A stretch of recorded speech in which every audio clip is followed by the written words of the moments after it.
Want to have your own business but don't want to start from scratch? Franchising might be the answer you're looking for. Welcome to the Level Up with Nick Lopez show. The show that brings you thought leaders in business, franchising, and high-performance personal development. Whether you're a buyer, seller, franchisee, franchisor, or a consultant, find everything you need to know about franchising right here. Own a business without the pain and financial losses that come with creating it. Find the time, freedom, and financial independence you can have through entrepreneurship. Learn how franchising can help you get there. Listen up and get ready for another episode of the Level Up with Nick Lopez show.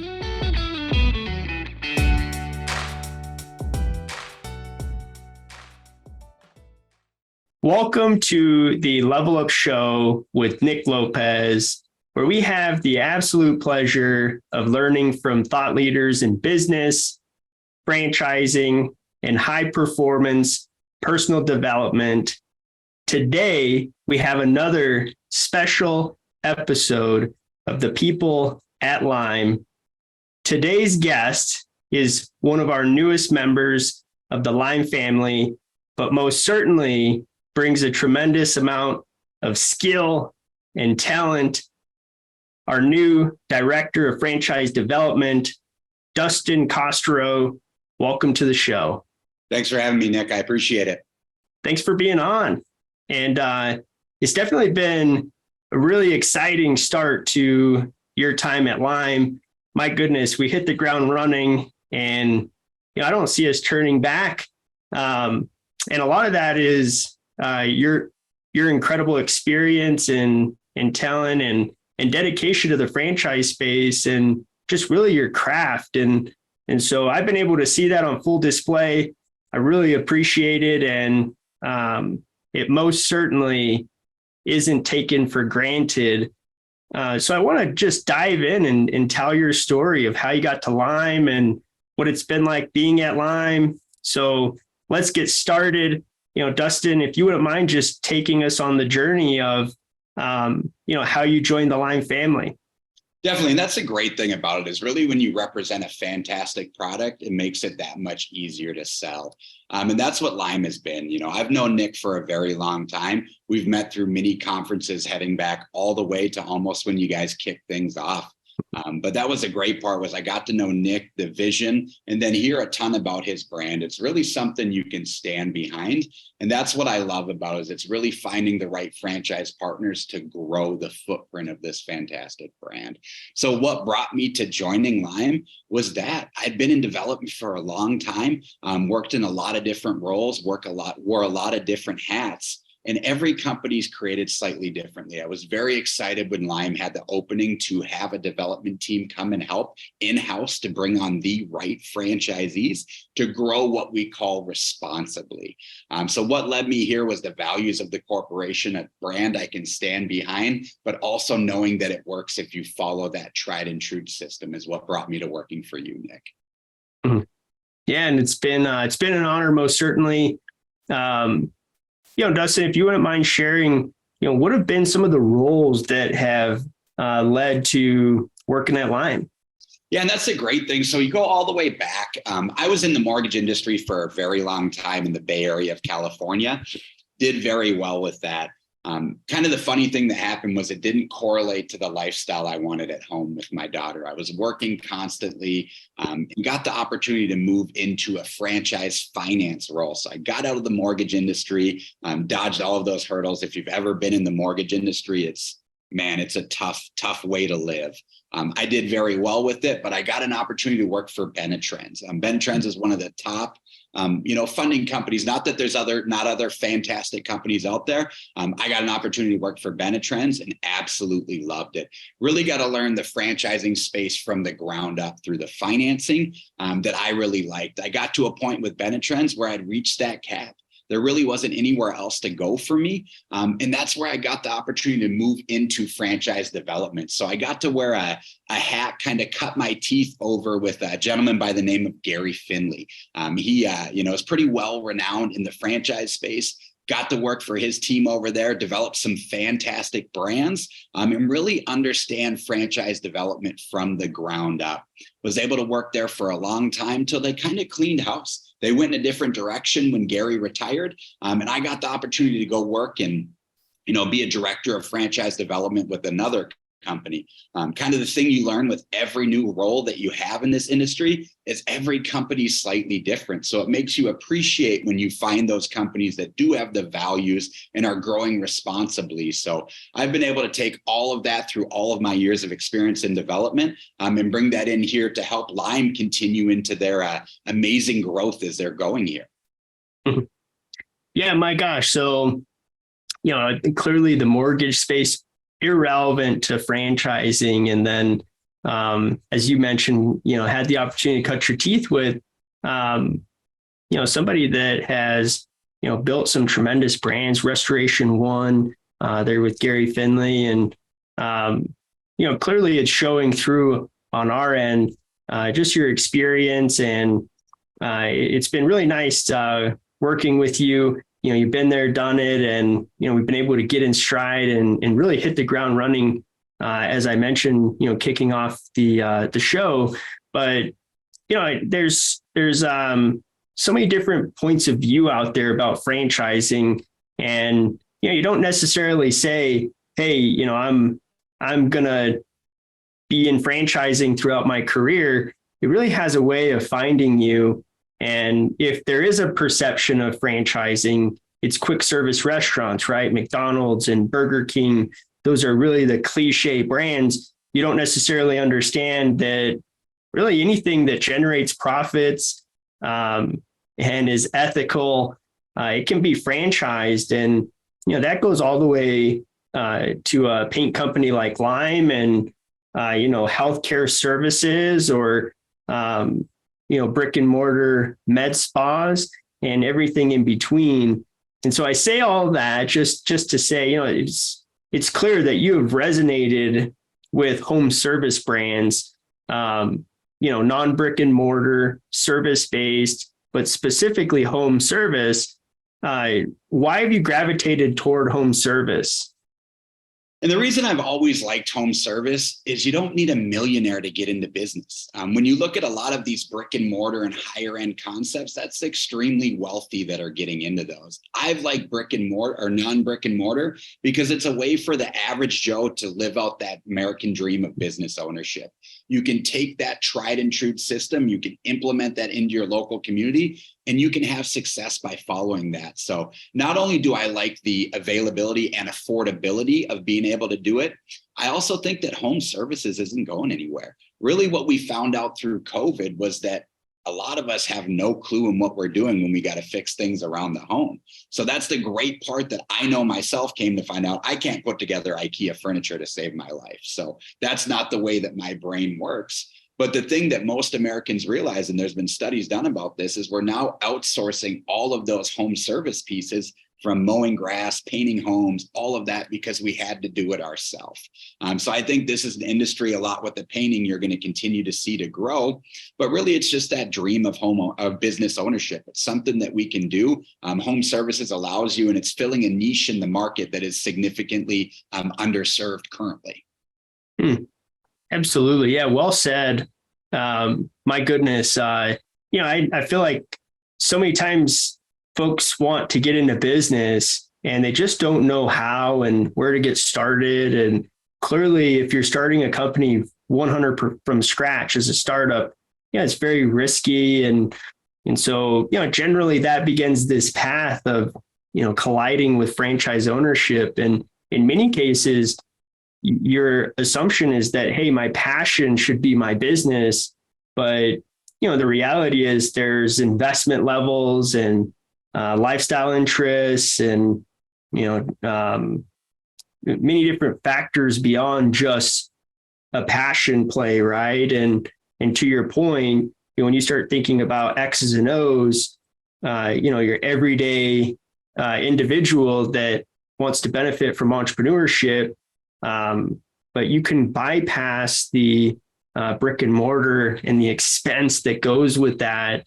And then you're evaluating culture and lifestyle and viability in your backyard with brands that you've probably never heard of and in industries that you had no idea you could own a business in. And so, the more I'm in franchising and the more I have conversations with folks in franchising, the more I appreciate it. And you obviously grow in that, those multiple layers of perspective toward folks considering entrepreneurship through franchising. And then, obviously me on the franchisor supporting those folks.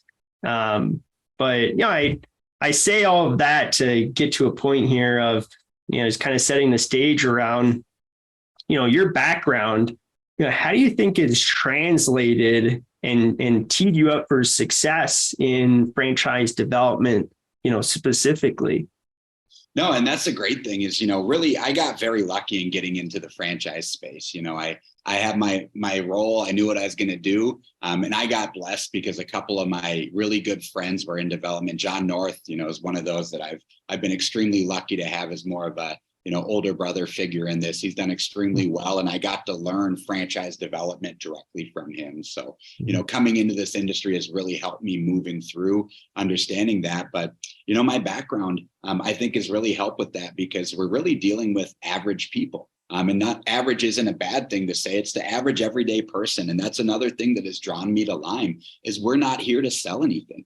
We're here to partner with the right people that are looking to grow the brand. And really, when you can show people that that's what we're doing is we're not buying a job with Lime, we're building an empire here. And that's following our structure we have put in place. That's really part of just helping people understand what the process is like. So that's really what I've enjoyed is being able to come over, help them know that, hey, my background wasn't in franchising also. I was in corporate America to an extent, working through the mortgage industry, doing 80, 90 an hour weeks. And it was something that it was just a constant grind. Not that business ownership isn't a grind at time. I'm sure you're very familiar with that, of what you've done over the past decade, even back to, sort of the pro painters you had back at Michigan State. But like I said, it's one of those where you reap 100% of those benefits. And that's always a great thing about business ownership and helping people understand that, if they do follow that tried and true path, you're going to reap those rewards on the other side. So, you had the opportunity to really pick your next opportunity prior to joining Lime. And, you mentioned something pretty interesting throughout our conversation. You mentioned a couple things. You've been able to experience firsthand, franchising done right and not done right, and really picking your next opportunity. You just mentioned, hey, we're very intentional about growing the right way and picking folks that are a great fit and qualified and capable to be successful at Lime. We just had a meet the team day, and it's not anything that I necessarily am happy about or proud of, but we had to pass on an owner that is 4 locations, a real empire minded potential partnership there, but ultimately we knew that there wouldn't be success in the long run. And as difficult as that is, the reality is that we want to grow responsibly. That's clearly not our first approach. And, that's relatively uncommon, right? We do so much due diligence prior to inviting somebody to meet the team day. We take that very serious. But at the end of the day, at the finish line, it was just clear that the potential was not there, and it wasn't in, that individual or our best interests. And so doing franchising the right way, growing the right way, you mentioned that, and you also mentioned this aspect of being able to build an empire at Lime. I'm just curious if you could elaborate. You're really sitting back, considering your next opportunity, and you were able to jump in head first with Lime. Can you elaborate a little bit on the empire aspect of Lime and how folks that you're educating and consulting throughout the discovery process, how you're able to prepare them for just that, an empire approach through the Lime model? Definitely. And one of the things that got me right away from speaking with you, Nick, was how transparent we were up front. I think a lot of home service brands and opportunities out there represent themselves incorrectly in the market space. A lot of that is that semi-absentee ownership where, hey, throw some money at it 10 hours a week, you're going to be successful and you're going to be having tons of money coming in. I know we spoke right up front about that because I think that's incorrect in the industry. You know, if you're going to throw some money at something, it's more of a manage that manager role. And up front, you're going to be putting in a lot more than 10 to 15 hours per week, unless you have a rock star employee in place. You know, that's the great thing about business ownership is the better your employees are, the easier it is for you as an owner to sit on that with that beach and beer money, I like to say, where it continues to come in. But that was one of the things that got me up front with you, was that we understood right away that we were growing responsibly. We were looking for hands-on owners that were looking to exit or be corporate refugees, get out of there and work for themselves. Not that our model can't work in the semi-absentee model. Again, we're helping recruit, implement, hire those employees as we get to that. But we just are looking for people that understand business ownership. So again, really the great thing about the empire builder here versus buying a job is you're not going to come here, you're not going to book a job, paint the house and do all that. I love that we have our national partnerships in place that are doing the work, recruiting the subcontractors, our artisans, as we call them, which are those top tier in the communities because they're vested in our corporation because we're selling all of their high-end products. So top to bottom, the thing that I've loved about it is being transparent up front and letting people know, hey, this might not be the right fit for you. It's a mutual approval process. I'm not here to sell every candidate that walks through the house. We're trying to make sure that they're the right fit for us while we're figuring out if they're the right fit for, or figuring out if we're the right fit for them while we're figuring out if they're the right fit for us. And that was really a main point that drew me to it. But, you know, that empire builder is really what we're doing is we're overseeing the business here. We're working on the business, not in it. And what that means is, you know, we're going to slowly build our team. We're going to scale this business. And then that's a lot where we're overseeing it with our systems, software, procedures, everything we have put in place. But that's the great thing about what you've built already here, is all I have to do is explain that to people, help them understand it. And then it's night and day difference from other brands that they're looking at here. Yeah. You know, if you're a first time business owner and, you know, you're hoping to invest in a business where you can manage the manager, you definitely have a huge learning curve there to create success while you're learning how to be a franchise owner, follow a model. You're learning a new industry, and so you know that first time business owner, get in, wear the hats in the business. It's a simple business. It's a painting business.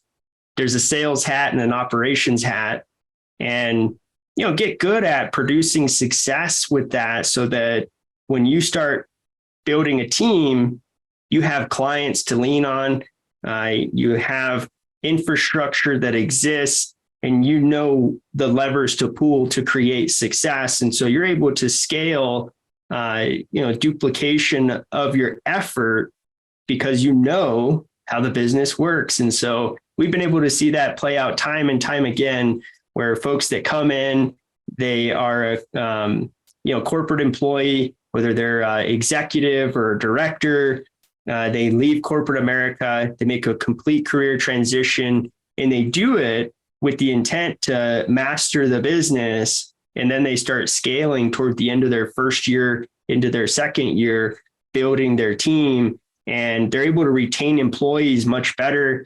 The experience overall is much better, and it's rooted in deep infrastructure and confidence. And so they can focus on what matters, the behavior, versus, being overwhelmed with all of these firsts, and it creates an experience that isn't as enjoyable. On the flip side, if you are hiring a manager right off the bat at Lime, that's great.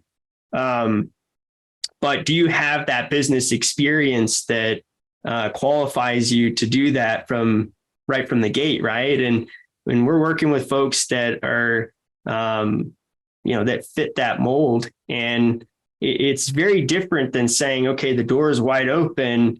If you have a pulse and, you are interested in franchise ownership, come on board. Having opened many locations from coast to coast, it's very clear, what success looks like. And so we're just really doubling down on that. And there are lots of folks that are not wanting to buy a job. They're wanting to scale an empire and do it in a framework of, all the different aspects that a business like Lime offers that we've talked about. And they commit to being hands-on year one, year two, to really get in and learn it and master it, so that as they are in their fourth, fifth, sixth year, they can lean back on those reference points of being in the business and truly be in the business for a 10-year agreement.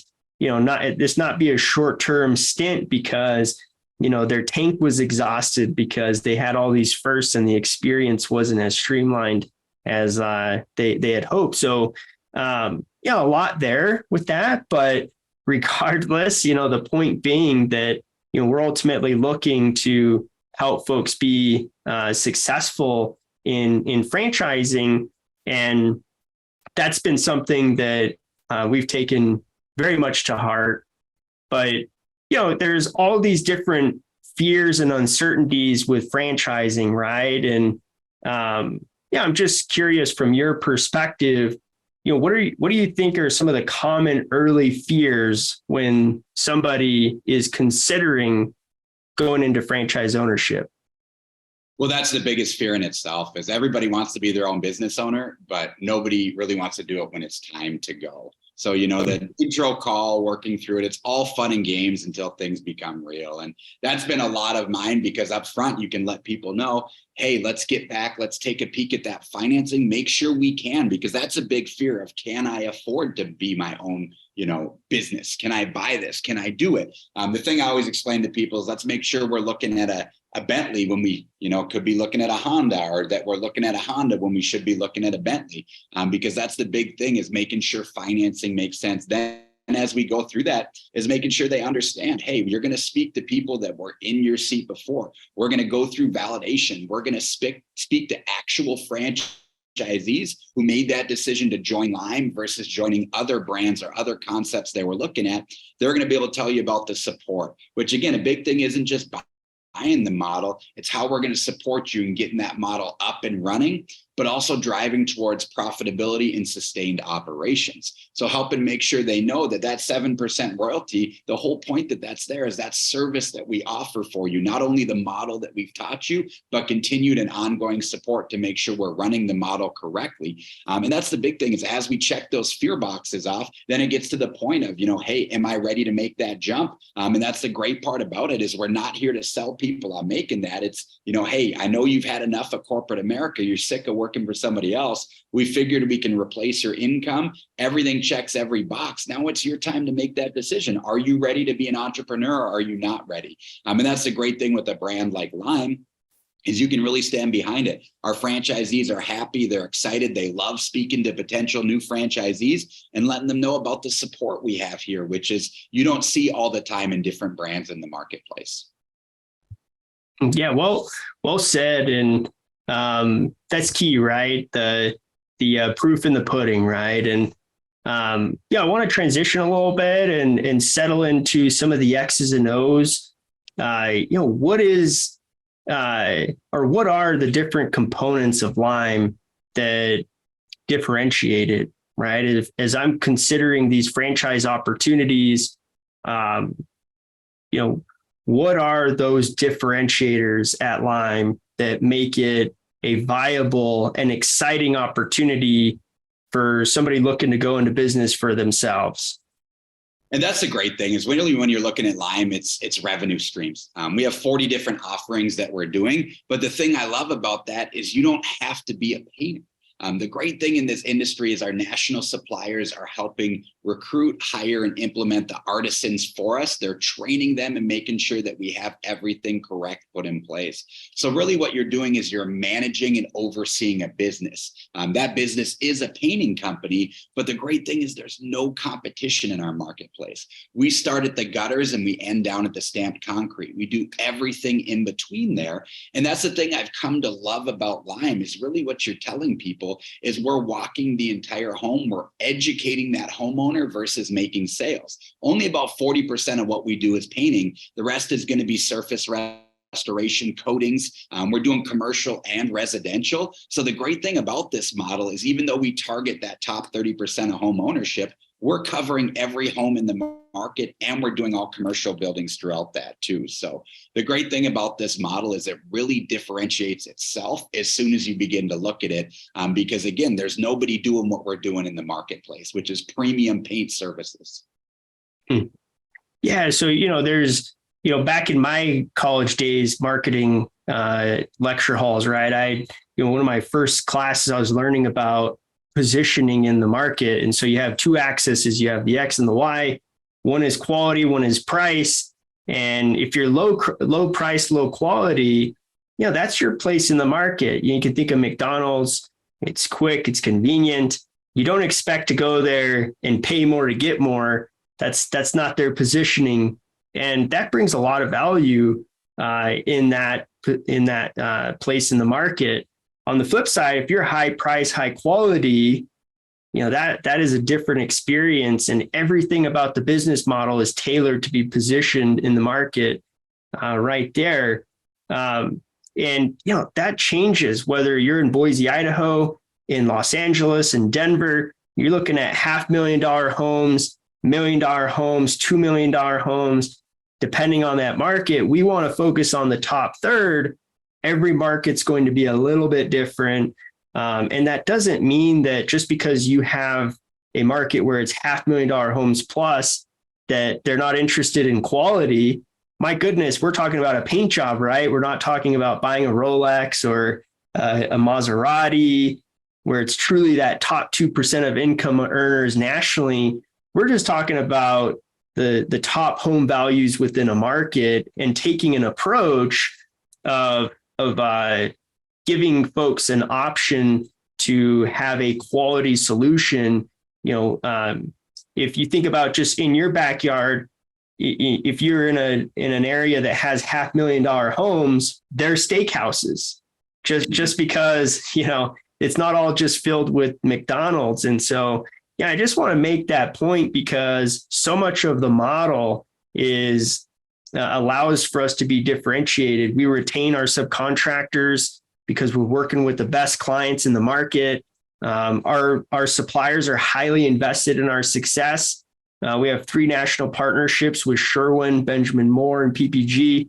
They're all very invested in our success because we're ultimately recommending their products to the end consumer. And 75% of their business is done from contractors, not folks coming into their storefronts. It's contractors recommending their products. And Lime is a national distribution for their luxury products, their high-grade coatings. And on our end, we're able to give the consumer a product that's $100 off the shelf for $40 because of our national purchasing power. And so, that $500,000 homeowner is able to work with an artisan in the market. You can think of us a lot like Uber Black, right? You select a nicer vehicle.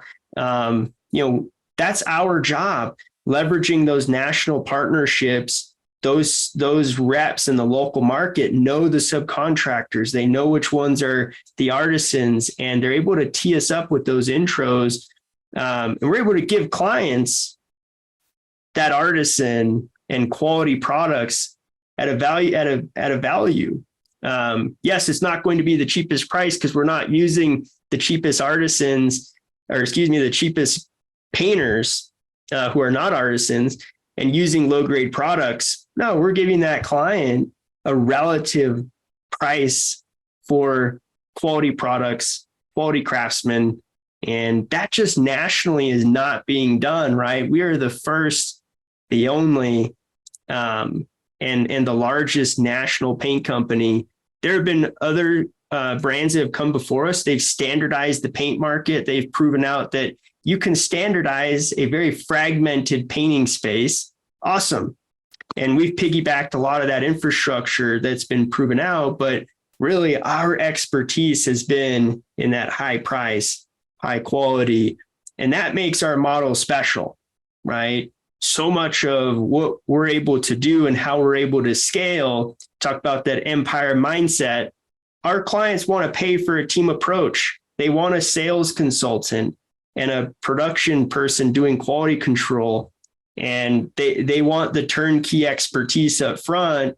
And on the back end, the quality control, they're willing to pay for that experience because they don't want to pull their hair out chasing around a contractor because they've already experienced that fragmented experience in probably a previous home or a previous paint project. And so that's where we sit in the market. And that's what makes us so special. And to Dustin's point, we're not looking at paint as just paint. We're looking at it as a type of coating. And these high grade homes, these custom homes in the market, they have many surfaces that deteriorate from sun and water.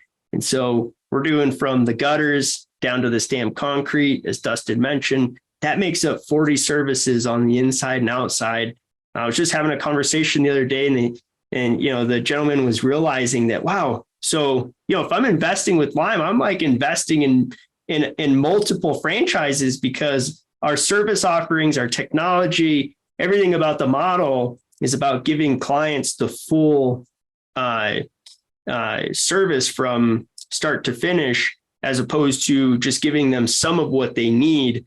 Again, to your point about educating the clients versus just the transactional sales approach, we're able to train homeowners to look at their home for what it is and to evaluate the paint being a coating, and every surface is deteriorating from sun and water. And so how do you restore those expensive assets?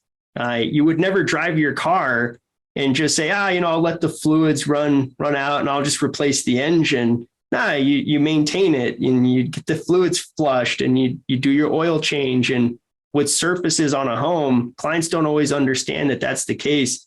It's just kind of like that frog that boils over time until it's too late, right? And you need to replace it.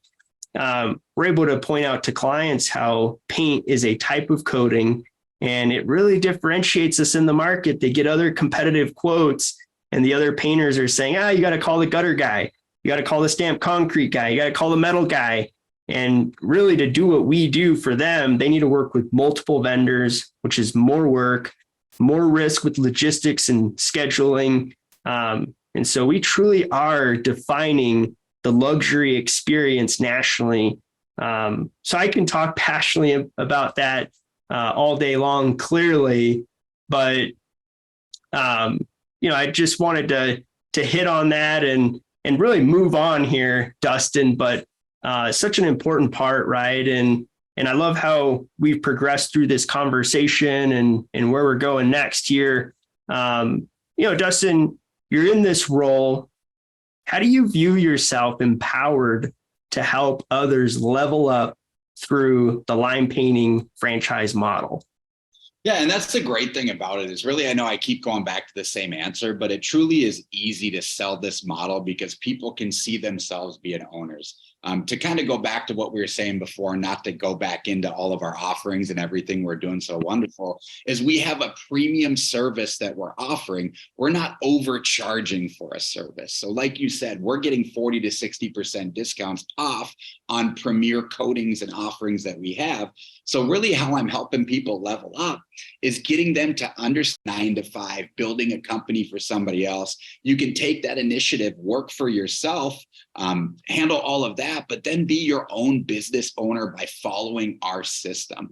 So really that's the great part. We've already been able to bring on some new franchise partners since I've been here in such a short amount of time. And that's really the exciting thing, is to see them understand what they can do. The next part's going to be wonderful, is keep it in touch with them as they launch, as they hit their markets, and then hopefully become franchisees and new validators in the system. So that's really the great part about that, is seeing that this model can work, and helping people realize that they can be them. It's not just a dream that they can't reach.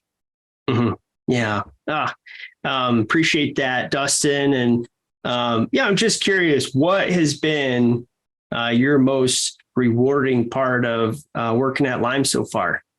Yeah, so my most rewarding part has been the couple of the new franchisees we brought on. We've had a couple that looked at 14, 15 other brands and nothing made sense to them. It's really exciting to show somebody a brand that from A to Z makes sense in there. Let's get going, So the great part about that is we've already had those little mini successes of bringing new, and we just restarted development. So we're 60, 70 days in and bringing things back on. Again, the great part, which is another, test of what you've been able to do, Nick, was you shut down development for a while. We wanted to make sure that we had the support in place. We brought all of the franchisees up to space, and that everything was open and running, which was another testament of why that we decided to come over and help you with, the level 2 expansion, if you will, or Lime 2.0 as we're going forward. But that's the great part about this is it's very easy. And I know I keep saying the same answer over and over again, but it's easy to stand behind a brand like this because it really was built correctly and the values and the strategies are all put in place correctly. Yeah, absolutely. There's been a lot of runway in my career, right? Going back 15 years ago when I started Spartan College Painters, did that for 5 years and took the time to apply my business marketing degree, moved to Denver, spent 4 years really proving out the unit economics, spent the following 3 years joining the International Franchise Association, learning franchising, being methodical and patient about the rollout. And frankly, I'm not a methodical person. I'm the opposite. I'm a let's go. And so I remember for a 3-year period, it was my word for the year was patience. And I think we all could imagine what that was like. But, being aware of the fact that, look, we have time.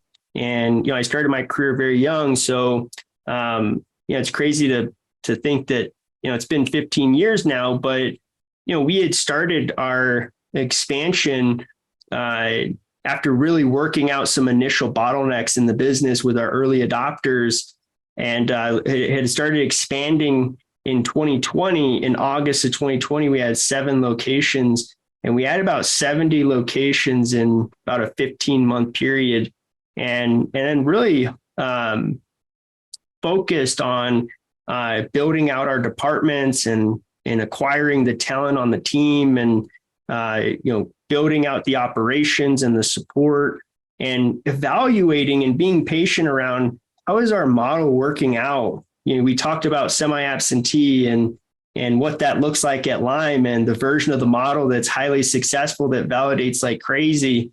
It was that period of 18 months where we really, went deep on support and operations. And yeah, here we are now in 2023, back to growth. And it's very exciting because, we have versions of the business that are at multiple iterations. And it's exciting to be back be back in the growth mode with this perspective and to have you on the team and for us to have already hit momentum and are getting in our stride. It's been exciting, most certainly. And so to that point, Dustin, what is a memory that stands out to you since you've been at Lime? A memory that stands out. So, the thing that's been really great is, just working through the process, understanding Lime, all of that, really getting to learn a lot about you and what we've built here or what we're currently building. But one of the great memories that I'll always remember is one of our current franchisees, just looking at that. I know I've touched on it a couple of times already, but looking at, handfuls of brands, 15, 16 different brands, and then deciding Lime was the right fit for them. It's one of those where I've always, kind of understood franchising. I've understood working for brands. I've come to find out more and working with you that, this is really dialed in and you've built a fantastic concept here. But one of my memories was that aha moment when they saw it. It's easy for you to stand behind something because I believe in it. But when other people see, I've validated, I've asked every question, this is the brand for me. That was one of those memories that'll always stick with me where it's like, you've looked at some of the top FSO brands in the organization, even brands that are significantly larger than we are. But, seeing that we're not only just a small, kick in the pan kind of brand, we're that brand that's going to continue to explode and helping that was one of those cool memories that I'll always have, where it's like, shoot, this is something that really does work, which I believed in all along. But it's cool to see other people know that too. Yeah, it's been, I love that you said that. That's probably been one of my favorite memories, and just favorite parts of expanding and being in franchising is, I never thought I would own a paint company. I never thought I would be in this space. Going back to my college days at Michigan State, I was going to South Florida to do real estate, commercial development. I was going to go to University of Miami, get a JD and a master's in development. And I was going to South Florida, and that was my career path. But my goodness, this opportunity to really carve out this luxury experience nationally, I never thought I would be where I'm at today. But it was value for me back then. It's been value every year to my life and the folks that are impacted by Lime. And that has been the testament of why we've been able to compete, right? So going back to August of 2020, we had 7 locations. I remember going against some of the best brands, some of the hottest brands, and folks were going to other D-Days and coming to ours and choosing us. We grew 70 locations in 15 months because of the validity of the business model and the intentionality behind the infrastructure and really the offering being so differentiated. Yes, it's a busy, crowded paint space, but we're the only ones in our space. And so it's very much an honor to be defining our space. The owners and our team talk about that all the time. We take that very diligently. And so, Dustin, I want to wrap up. We have all these values: love, integrity, mission, and excellence. But which one is your favorite value and why? And I'm pretty sure just from hearing me speak that everybody can kind of choose what mine's going to be. Mine's integrity, and it always is. I think integrity is extremely important. It's doing things the right way, even when people aren't looking. And that being said, that's really the way that we do. It's responsible growth is what we're doing. We're being transparent up front, explaining to people what they're doing, what they're getting into. Again, you're getting into a niche in the market that's significantly underserved, but we're not telling people, hey, Nick, it's going to take you 15 hours a week. The dump truck full of money is going to show up and you just stare at your phone all day. So we're really explaining to people that this is what it's going to be. There's going to be growing pains in it. There's growing pains in everything that you do. We're here to support you through those. The great thing is we have over 80 franchise territories open currently that have all gone through what you're going to come through. So the great thing is the support is there. I love that it really is a family setup here that we have. Every brand says they're a family, but I would encourage you to jump on a couple of our validation calls. You're going to hear our franchisees speak about it. The support is here. We actually have an infrastructure built for our franchisees to make sure that you guys are doing your job and helping our new franchisees come on. So that's not set up in a lot of other companies or franchise systems that are out there. So really, when I look at it, I know that integrity is the most important to me. That's why I chose to come and work for you, Nick. That's why I'm so excited about what we're going to be able to do to continue to, explode this brand, but responsibly with the right owners so that we're growing this brand the correct way across the nation. Responsible franchising. It's the way of the future. It's what will maintain integrity in the franchise model. And we are very honored and humbled to play a small part in leading that approach as franchising continues to be one of the greatest ways to create wealth and generational wealth through entrepreneurship, capitalism. It's the American dream. Most certainly appreciate you tuning into this episode. Dustin, thanks so much. Really appreciate you. Thanks for having me, Nick. I really appreciate it. Looking forward to, continuing to grow this with you over the next handful of years. Likewise. Absolutely. And as always, get limed. Thanks for listening to another episode of the Level Up with Nick Lopez show. Remember, it's never too late to get started on your entrepreneurial journey. Don't forget to subscribe, like, and share if you enjoyed today's segment. Catch us again next week and visit limepainting.com for more of the Level Up with Nick Lopez show.